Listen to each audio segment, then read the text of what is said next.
Theo Takar já está aqui com a gente, editor-chefe do BDM Online, vem nos contar tudo o que está acontecendo no dia de hoje, hein, Theo? Bom dia. Bom dia, Muriel. Pois é, a possibilidade de uma intervenção militar dos Estados Unidos no Irã já mantém aí os mercados em alerta nesta quarta-feira, em meio às declarações de Donald Trump, né, indicando que se prepara para atacar o país a qualquer momento. Inclusive, né, o Departamento de Estado americano divulgou aí um aviso ontem à noite recomendando que os cidadãos americanos deixem imediatamente o Irã e fujam por terra para a Turquia ou para a Armênia. Trump disse ontem, né, que suspendeu os contatos com as autoridades iranianas e incentivou o povo aí a continuar lutando contra o regime dos ayatolás, afirmando que a ajuda está a caminho, mas ele não deu maiores detalhes sobre qual seria essa ajuda. Segundo o jornal, né, o The Wall Street Journal, os Estados Unidos ainda consideram uma série de opções aí para pressionar o Irã, incluindo sanções econômicas e ataques cibernéticos. Já os países da região do Golfo avisaram que não irão liberar o espaço aéreo para os Estados Unidos e nem apoiarão ataques na região. Mas o Trump já afirmou que tomará medidas muito duras se o Irã começar a enforcar manifestantes que protestam aí contra o governo de Teherã.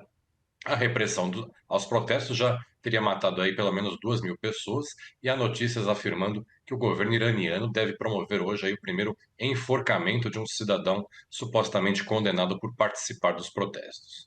Do outro lado, né, o ministro da Defesa do Irã, o general Aziz Nazizadeh, avisou, né, que seu país responderá de forma muito mais decisiva a qualquer novo ato de agressão e que está muito mais preparado do que estava durante a Guerra dos 12 Dias, que aconteceu em junho do ano passado. Fora a crise no Irã, né, Donald Trump continua aí colocando mais lenha na fogueira em outra crise, aquela com o Fed. Ontem, ele renovou as críticas a Jerome Powell após o presidente do Banco Central americano ser alvo aí de uma investigação criminal pelo Departamento de Justiça. O Trump voltou a chamar o Powell de idiota, incompetente ou desonesto e disse que certamente ele não faz um bom trabalho.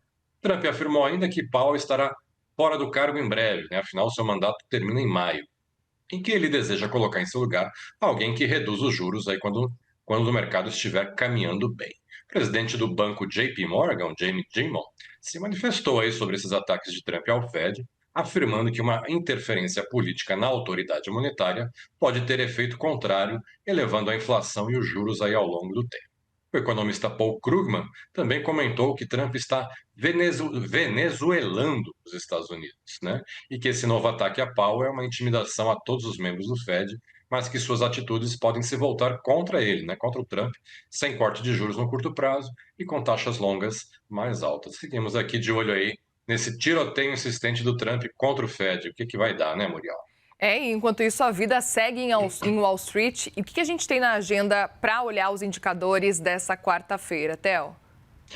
Hoje é dia de divulgação da inflação ao produtor, né, o PPI nos Estados Unidos em novembro, que sai às 10h30 da manhã pelo horário de Brasília. Nesse mesmo horário também teremos o dado de vendas no varejo em novembro e na sequência, ao meio-dia, sai o dado de vendas de casas usadas em dezembro. Ao meio-dia e meia, teremos os estoques semanais de petróleo que são divulgados aí pelo Departamento de Energia, o DOE, né? De tarde, às 4 horas, sai o livro bege, que é um resumo aí das condições econômicas dos Estados Unidos nas últimas semanas e que é compilado aí pelas 12 unidades regionais do Fed. E a agenda de balanços em Wall Street que vai ganhando ritmo, né? Hoje teremos os resultados do quarto trimestre do Bank of America, do Citi e do Wells Fargo, todos antes da abertura do mercado. Também vale prestar atenção, como sempre, nas declarações de membros do Fed. Dois deles farão discursos hoje, né? O Neil Kashkari fala às 2 da tarde e o John Williams às 4 horas. Também hoje existe a possibilidade da Suprema Corte divulgar sua decisão sobre a legalidade das tarifas de Trump. Esta semana, em sua rede social, o Trump literalmente tocou o terror, melhor dizendo, né? Tocou o terror aí em uma eventual derrubada dessa cobrança de tarifa. Ele disse que, abre aspas, seria um caos completo e praticamente impossível arcar com os custos de bilhões ou até trilhões de dólares, fecha aspas. Na China, saiu na madrugada de hoje o resultado da balança comercial. O país teve um superávit de 114,1 bilhões de dólares em dezembro, um pouco acima dos 113,6 bilhões que eram esperados pelos economistas. As exportações cresceram 6,6% na comparação com dezembro de 2024, enquanto as importações aumentaram 5,7%, Muriel. Bom, e aqui no Brasil, quais são os destaques para a agenda do dia de hoje? Por aqui as atenções do mercado estão voltadas aí para uma nova pesquisa eleitoral do Instituto Quest, que sai daqui a pouco às 10 da manhã. O levantamento deve atualizar aí a avaliação do governo Lula e mostrar as intenções de voto para a eleição presidencial de 2026, considerando 8 possíveis candidatos aí ao Palácio do Planalto. O atual presidente Lula, Flávio Bolsonaro, Tarcísio de Freitas, Ratinho Júnior, Ronaldo Caiado, Romeu Zema, Aldo Rebelo e Renan Santos. Na agenda de indicadores, teremos os dados regionais da produção industrial de novembro, que sai daqui a pouco, às 9 da manhã, e o fluxo cambial semanal que o Banco Central divulga às 2h30 da tarde. E outro assunto que continua no radar dos investidores por aqui é a crise do Banco Master, né? Como vocês estavam acompanhando agora há pouco aí, nova atuação da Polícia Federal. O ministro do TCU, o Jonathan de Jesus, assinou um despacho ontem à noite, liberando aí a área técnica da corte para inspecionar os documentos do Banco Central relativos ao Master, aí depois que a autoridade monetária desistiu de apresentar um recurso contra essa investigação.